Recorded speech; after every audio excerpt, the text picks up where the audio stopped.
কেউ মনে রাখেনি 8ই ডিসেম্বর 1930 সকাল 9টা মেটিয়াবুরুজের এক গৃহস্থ বাড়িতে চলেছে বিদায় লগ্নের প্রস্তুতি। স্নান টান সেরে খাবার টেবিলে বসেছে বছর 22-এর এক যুবক। সামনে মাছ, মাংস, পোলাও ইত্যাদি ষোড়শ পচার উপকরণ দিয়ে সাজানো থালা। সকলে চমকে উঠল সে। কি করছেন কি বৌদি, এত কখনো মানুষ খেতে পারে? খাও ভাই। মহিলার চোখে আসন্ন বর্ষণের ইঙ্গিত। তুমি না খেলে সে দুঃখ আমার জীবনেও যাবে না। আচ্ছা ঠিক আছে, তবে এত খেলে আসল কাজটা করব কি করে? ধীরে ধীরে খাওয়ায় মন দিল যুবক। খাওয়া শেষ হলো এক সময়, এবার সাজবার পালা।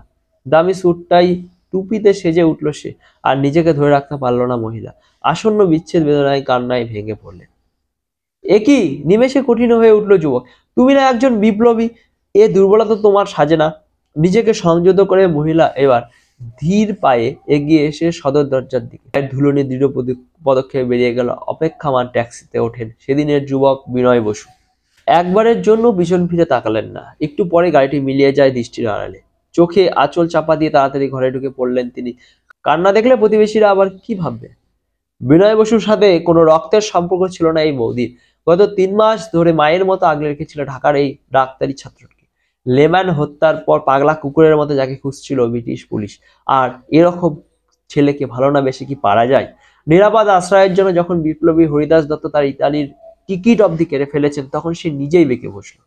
আমি পরের অভিযানেও যাব, তারপর তো সবটাই ইতিহাস। কাহানি কিন্তু এখানেই শেষ নয়। এলো 1931 সাল। পেরি হত্যার নায়ক বিমল দাশগুপ্ত পালিয়ে এসে উঠলেন এই বাড়িতেই। তাকেও ভাতৃস্নেহে আগলে রাখলেন বৌদি সরজু দেবী। কিন্তু হাজার স্নেহ মমতা দিয়েও সেদিন ধরে রাখা যায়নি বাংলা মায়ের এই দামাল ছেলেদের। এবার একদিন ওই বাড়ি থেকে ভয়ডরহীন বিমল বেরিয়ে পড়লেন দ্বিতীয় অ্যাকশনে।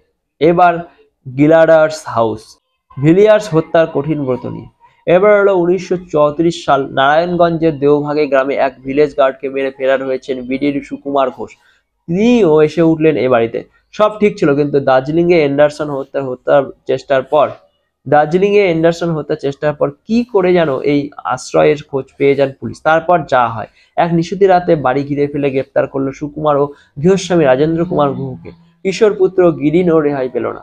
বহু চেষ্টা করেও এন্ডারসন হত্যা মামলায় পিতা পুত্র ফাঁসাতে না পেরে একসময় তাদের ছেড়ে দিয়ে বাধ্য হয় পুলিশ। তবে সাহেব কোম্পানির বড়বাবুর চাকরিটি হারান গুহ মশাই। সেদিন শুধু ওই বৌদিটি নয়, এরকম কত বৌদি, কত মা, কত স্নেহময়ী দিদি যে বাংলার এই দামাল ছেলেগুলোকে ভালোবাসা দিয়ে, সহানুভূতি দিয়ে সব রকম বিপদ থেকে আগলে রেখেছিল, তার বোধ হয় আদি অন্ত নেই। বিনিময়ে কি পেলেন তারা? লাঞ্ছনা আর নির্যাতন, দুঃখ আর দরিদ্র। দেশ স্বাধীন হওয়ার পর কোনো স্বীকৃতিই পাননি তারা। হে দর্শক, ওদের তোমরা স্মরণ করো, শ্রদ্ধা করো, নইলে অকৃতজ্ঞ বলে ইতিহাসে তোমরা মসীলিপ্ত হয়ে থাকবে চিরদিন। যে স্বাধীনতা তোমরা পেয়েছো তা ওদেরই সমাধির ওপর প্রতিষ্ঠিত।